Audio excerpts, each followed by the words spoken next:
الرحمن الرحيم الحمد لله وكفى وسلام على عباده الذين اصطفى أما بعد فأعوذ بالله من الشيطان الرجيم بسم الله الرحمن الرحيم اقرأ باسم ربك الذي خلق خلق الإنسان من علق اقرأ وربك الأكرم الذي علم بالقلم علم الإنسان ما لم يعلم صدق الله العظيم وقال النبي صلى الله عليه وآله وسلم إن الله تعالى ليرفع بهذا الكتاب أقواما ويضع به آخرين معزز علماء کرام، بھائیوں، دوستوں اور بزرگوں، آج ہم ایک مدرسے کے جلسے میں اور دستار بندی ختم بخاری شریف کی نسبت پر یہاں جمع ہوئے ہیں۔ ہم سب کو یہ معلوم ہونا چاہیے کہ علم کے بغیر، تعلیم کے بغیر زندگیوں میں کبھی کوئی انقلاب، تبدیلی اور چینجز نہیں آ سکتی ہے۔ ایجوکیشن اور تعلیم کے ذریعے ہی انسانی زندگی سنورتی ہے اور انسانی زندگی میں نکھار پیدا ہوتا ہے۔ اسی لیے قرآن کریم نے چیلنج کیا کہ قُلْ هَلْ يَسْتَوِي الَّذِينَ يَعْلَمُونَ وَالَّذِينَ لَا يَعْلَمُونَ۔ اے نبی، ہماری طرف سے یہ سوال پوچھ لو کہ کیا علم رکھنے والے اور علم نہ رکھنے والے دونوں برابر ہو سکتے ہیں؟ علماء جانتے ہیں، توجہ سے سارا مجمع سنیں، کہ قرآن کریم کی ایک عادت ہے کہ جس چیز کا جواب اس بات میں یا نفی میں متعین اور مقرر ہو، اس میں کوئی دوسرا آپشن چوائس نہ ہو، تو قرآن کریم سوال کر کے چھوڑ دیتا ہے، جواب خود نہیں دیتا، اس لیے کہ اس کا جواب مقرر ہے۔ یہ قرآن کا ایک اسلوب ہے، یہ ہم سب کو جاننا چاہیے، بالخصوص علماء کو۔ جس سوال کا جواب متعین ہو، طے ہو، اس کا جواب قرآن نہیں دیتا۔ جیسے یہاں سوال کیا کہ کیا جاننے والے نہ جاننے والے دونوں برابر ہو سکتے ہیں؟ جواب طے ہے کہ نہیں ہو سکتے، اس لیے قرآن نے اس کا جواب دینے کی کوشش نہیں کی۔ دیکھو، سنو، اس وقت دنیا میں جتنے بھی حالات خراب ہیں، چاہے زنا ہو، شرک ہو، ڈکیتی اور چوری ہو، لوٹ مار ہو، غیبت الزام تراشی ہو، بچوں کو زندہ درگور کرنا ہو، سب کے سب اس وقت دنیا میں پہلے سے زیادہ خراب چل رہے ہیں۔ حضور پاک صلی اللہ علیہ وسلم جس وقت دنیا میں تشریف لائے، کچھ باتیں تو ایسی تھیں کہ جو باوجود مشرکین ہونے کے ان میں اچھائیوں کے طور پر پائی جاتی تھی۔ بات تو سننی پڑے گی۔ جیسے ان لوگوں نے یہ طے کیا کہ ہم کعبۃ اللہ کی بنیادیں چھوٹی رہ جائیں تو کوئی بات نہیں، لیکن کعبہ کی بنیادوں میں حرام کا ایک پیسہ بھی لگنے نہیں دیں گے۔ یہ طے ہوا۔ انہوں نے چندہ کیا، اور یہ طے کیا 1 روپیہ ہم اللہ کے گھر کی تعمیر میں حرام کا نہیں لگائیں گے. چندہ ہوا لیکن اتنا نہیں ہو سکا جس سے کعبہ اصل بنیاد پر قائم ہو سکے. تھوڑا کاٹنا پڑا, تھوڑی عمارت رہنے دینی پڑی, رہنے دی گئی. اسی طرح انہوں نے یہ طے کیا کہ جن کپڑوں کو پہن کر ہم گناہ کرتے ہیں ان کپڑوں کے ساتھ کعبۃ اللہ کا طواف نہیں کریں گے. اس کا مطلب یہ ہوا کہ ان میں کسی قدر شرم و حیا تھی, ان میں کسی قدر سوچ بچار تھا. ہم لوگ تو اتنا بھی نہیں سوچتے. مسجدوں میں بیٹھ کر غیبتیں کرتے ہیں, مسجدوں میں بیٹھ کر کسی کی عزت کے ساتھ کھیلتے ہیں, حرام کمائی کے کپڑے پہن کر مسجدوں میں آ جاتے ہیں, ہم کوئی پرواہ نہیں کرتے. بات سنو, وہ دور انتہائی ہلاکت کا, اخلاقی ابتری کا, گمراہی کا دور تھا. قرآن کریم نے خود اس دور کی منظر کشی کرتے ہوئے کہا کہ وَإِن كَانُوا مِن قَبْلُ لَفِي ضَلَالٍ مُبِينٍ, کہ وہ لوگ نبی اکرم صلی اللہ علیہ وسلم کی تشریف آوری سے پہلے, آپ کے دنیا میں آنے سے پہلے کھلی ہوئی گمراہی میں تھے. اب ایک انقلاب لانا تھا دنیا میں, سب میں اخلاق کے طور پر, عقائد کے طور پر, تربیت کے طور پر چینجز لانا تھا, تبدیلی لانی تھی.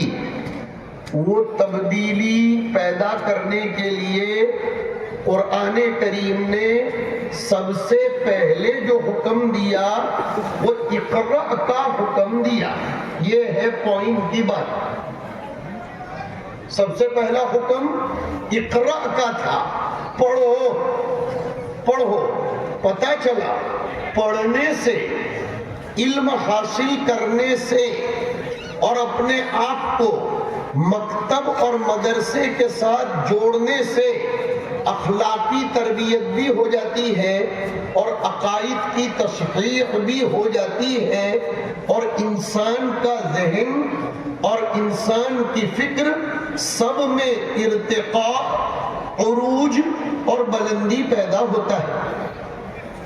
سب سے پہلا حکم نماز کا نہیں آیا, سب سے پہلا حکم زکوٰۃ دینے کا نہیں آیا, سب سے پہلا حکم وغیرہ وغیرہ کا نہیں آیا. سب سے پہلا حکم اقرأ کا آیا. یہ مدرسہ اسی حکم پر عمل کرتے ہوئے وجود میں آیا. حضرت مولانا قاسم نانوتوی رحمۃ اللہ علیہ نے اس دور میں جبکہ انگریزوں کا ظلم, جبر, استبداد تھا, تو یہ سوچا کہ امت میں اور مسلمانوں میں انقلاب کیسے برپا کیا جائے. تو مولانا نے امت کی فلاح و بہبودی کے لیے سب سے پہلے دارالعلوم دیوبند قائم فرمایا. اس سے بھی ایک سبب ملتا ہے کہ ہندوستان کا مسلمان اگر ساری خرابیوں, تباہیوں اور بربادیوں سے بچنا چاہتا ہے تو اسے اپنے آپ کو علم اور تعلیم کے زیور سے آراستہ کرنا پڑے گا. اس کے بغیر دنیا میں کوئی انقلاب نہیں آ سکتا. پہلی آیت اقرأ کی اسی لیے نازل ہوئی کہ اے نبی, ہم سمجھتے ہیں آپ دل برداشتہ ہیں, آپ دل شکستہ ہیں دنیا کے حالات سے, لیکن اگر آپ کو انقلاب لانا ہے تو ایک ہی کام کرنا پڑے گا کہ اقرأ, پڑھو, علم حاصل کرو, دنیا کو پڑھاؤ.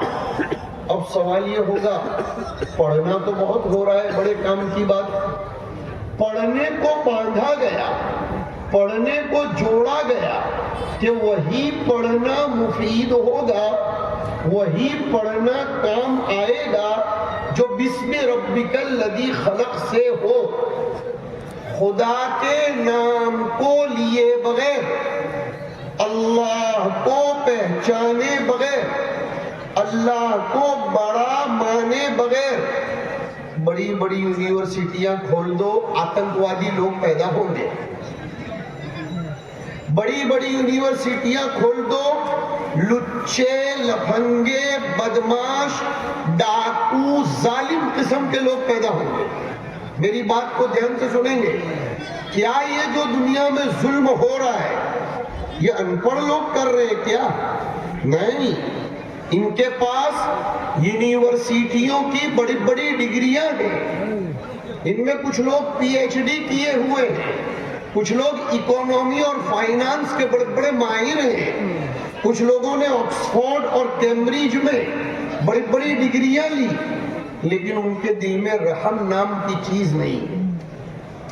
کتنا خطرناک ظلم مچایا انہوں نے، لیکن ہمارا آج کھلے آسمان کے نیچے چیلنج ہے کہ دارالعلوم دیوبند، مدارس العلوم سہارنپور، ندوۃ العلماء اور بڑے بڑے مدرسوں میں سے پڑھنے والا کوئی بھی ایک آدمی اگر دنیا میں آتنکی بنا ہو تو ہم غلامی کرنے کے لیے تیار ہیں۔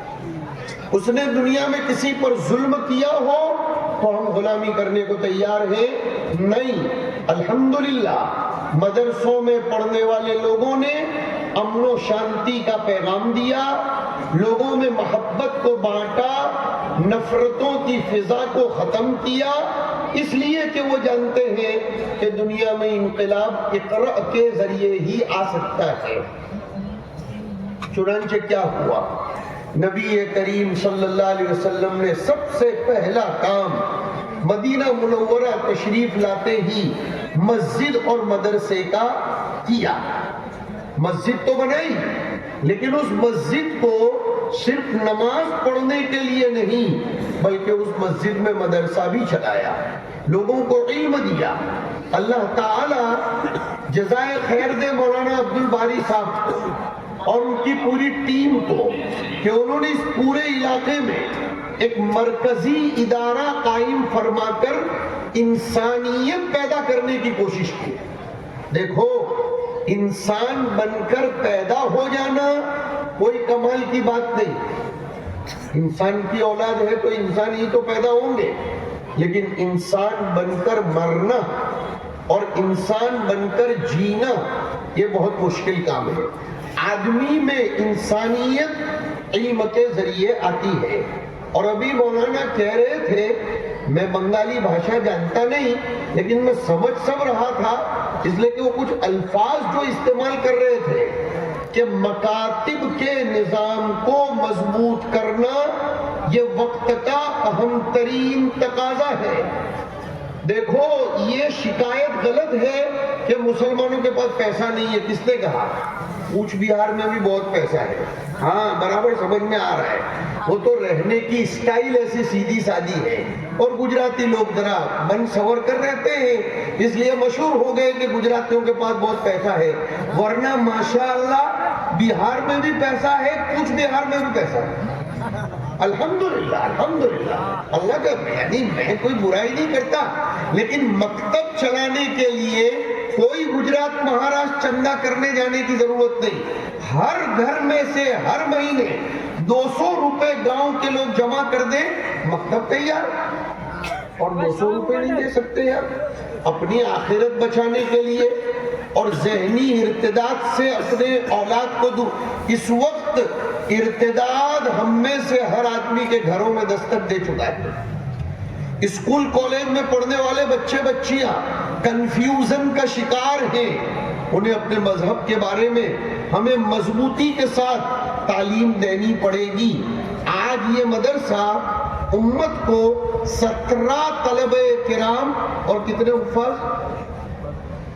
5 حفاظ، 17 علماء اور 5 حفاظ حوالے کر رہا ہے۔ اس مدرسے کا بہت بڑا احسان ہے۔ اس مدرسے سے اپنا تعلق مضبوط کرنا، یہ اس احسان کا بدلہ چکانے کی کوشش ہے۔ میں نہیں کہہ سکتا آپ بدلہ چکا پاؤ گے، نہیں۔ کون 17 علماء تیار کر کے دے گا؟ کون 5 حفاظ تیار کر کے دے گا؟ گھر میں ہم اپنے بچے کو ہوم ورک کے لیے نہیں بٹھا سکتے ہیں، نہیں چلتی۔ یہ استادوں نے کتنی محنتیں کی ہوں گی۔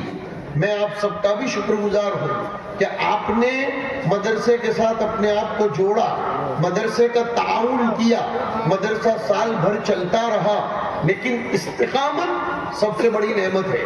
اتنا بڑا مجمع آج یہاں آ گیا، یہ مطلب ہے اس کا کہ مجمع کو مدرسے سے محبت ہے اور مدرسے کو مجمع سے محبت ہے۔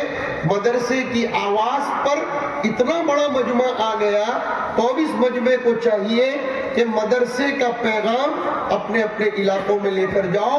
مدرسے کا پیغام وہ ہے جو اللہ کا پیغام ہے کہ اقرأ بسم ربک الذی خلق، اللہ کے نام سے پڑھو، رب کے نام سے پڑھو، اور پڑھنے کے ساتھ تربیت کرو، اولاد کی تربیت کرو، آپس کی دشمنیاں ختم کرو، حسد ختم کرو، کسی کے بارے میں بدگوئی کرنا بند کرو، محنت کرو، مضبوطی کے ساتھ کاروبار کرو، اور کھیتی میں بھی خوب دل لگاؤ، خوب کماؤ۔ میں تو یہ بھی کہتا ہوں خوب کماؤ، خوب پیسہ بناؤ، برابر مالدار بنو، اس لیے کہ کشتی پانی کے بغیر چل نہیں سکتی، ہوائی جہاز ہوا کے بغیر اڑ نہیں سکتا، بس پانی کشتی کے اندر نہیں جانا چاہیے۔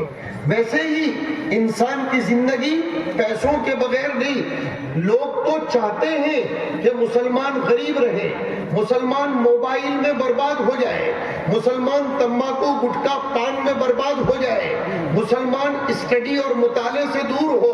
ہمیں اس کا مقابلہ زور زور کے نعروں سے نہیں کرنا ہے۔ میں ایک جملہ کہا کرتا ہوں، فکر کا مقابلہ فکر کے ذریعے ہوتا ہے۔ اس وقت ایک فکری انقلاب، فکری ارتداد، فکری تخریب ہے۔ اس کو ختم کرنے کے لیے لمبے لمبے بہت ایجیٹیشن اور زور زور کے نعروں سے کام نہیں چلے گا۔ ہمیں فیلڈ ورک کرنا پڑے گا، زمینی سطح پر کام کرنا پڑے گا۔ فیلڈ ورک کے ذریعے ہی امت میں ہم کچھ کام کر سکتے ہیں۔ تشہیر، پاپولرٹی، زور زور سے نعرے اور مشہور کرنا نہیں۔ دنیا میں اس وقت، یہ آخری جملہ، سب سے ترقی یافتہ قوم یہود سمجھے جاتے ہیں، لیکن یہود کبھی بھی ٹیلی ویژن پر آ کر اپنی تشہیر نہیں کرتے، کبھی وہ کوئی نعرے نہیں لگاتے، کبھی وہ ایجیٹیشن نہیں کرتے، کام کرتے ہیں۔ کام کرو، کام کرو، کام کرو۔ نوجوانوں سے خاص کہتا ہوں، بیکار رہنا بند کرو، ماں باپ کی کمائی پر زندگی برباد مت کرو۔ ماں باپ اربوں پتی ہو تو خود بھی مالدار بنو، خود کے پیسوں سے۔ حدیث شریف میں آیا، تمہاری سب سے پاکیزہ روزی وہ ہے جو تمہارے ہاتھ کی کمائی اور محنت کے ذریعے ہو، حدیث میں یہ آیا۔ لہذا آج یہاں یہ عزم کر کے جاؤ، خوب محنت کریں گے، پیسہ بنائیں گے، عزت حاصل کریں گے، ایجوکیشن، نالج اور علم سے اپنے آپ کو آراستہ کر کے ہندوستان کو یہ تسلیم کروائیں گے کہ ہماری قوم کے بغیر یہ سرزمین آباد نہیں ہو سکتی ہے، ہمارے بغیر اس دنیا میں کامیابی نہیں ہو سکتی۔ ہمارے سلف نے اس بات کو منوایا تھا، انہوں نے اپنی شخصیتوں کو تسلیم کروایا تھا۔ اللہ تعالیٰ اس مدرسے کو خوب ترقیات سے نوازے۔ وقت بہت ہو گیا، اس لیے میں اسی پر اب گفتگو کرتا ہوں۔ اب دستار بندی کا عمل ہونے والا ہے، یہ نبی کی سنت ہے، لوگ اس کو جانتے نہیں۔ حضور صلی اللہ علیہ وسلم نے جب اپنی طرف سے حضرت معاذ بن جبل رضی اللہ تعالیٰ عنہ کو نائب بنا کر بھیجا تھا، معلم اور مدرس بنا کر، تو ان کے سر پر دستار باندھی تھی۔ آج یہ مدرسہ ان 17 طلبہ کو امت کے معلم بنا کر بھیج رہا ہے، اس لیے اعتماد کے اظہار کے طور پر یہ دستار باندھی جا رہی ہے۔ ان طلبہ سے بھی گزارش ہے کہ وہ اپنے بڑوں کے اعتماد کو مجروح نہ ہونے دیں۔ 27 واسطوں سے یہ طلبہ حضور کے شاگرد بنے ہیں۔ میرے استاد حضرت اقدس مولانا یوسف صاحب دامت برکاتہم العالیہ، ترکیسر کے شیخ الحدیث میرے استاد ہیں، خلیفہ اجل حضرت شیخ یونس صاحب نور اللہ مرقدہ فرمایا کرتے ہیں کہ یہ علماء کے لیے سب سے بڑی سعادت ہے کہ یہ حضور کے 27 واسطوں سے شاگرد بن گئے۔ کتنی بڑی سعادت کی بات ہے کہ حضور کے شاگرد بن جائیں، اور شاگرد اگر کوئی غلط کام کرے تو استاذ کی بدنامی ہوتی ہے۔ لہذا ان طلبہ کو چاہیے کوئی کام کبھی ایسا نہ ہو کہ جس سے مدرسے کے اوپر کوئی انگلی اٹھائے۔ مولانا عبد الباری صاحب اور ان کے مدرسے کے اساتذہ کے بارے میں کوئی کچھ بات کرے، میرا دل بہت خوش ہوا اور میں بہت شاداں اور فرحاں ہوں کہ اس مدرسے کے ساتھ اتنے سب لوگوں کا تعلق ہے۔ اللہ اس کو سدا آباد رکھے، سرسبز و شاداب رکھے، سلامت با کرامت بعافیت رکھے، اور اللہ اس کی عزتوں میں دین دگنی رات چوگنی ترقیات سے خوب خوب اس کو ترقی دیتا رہے۔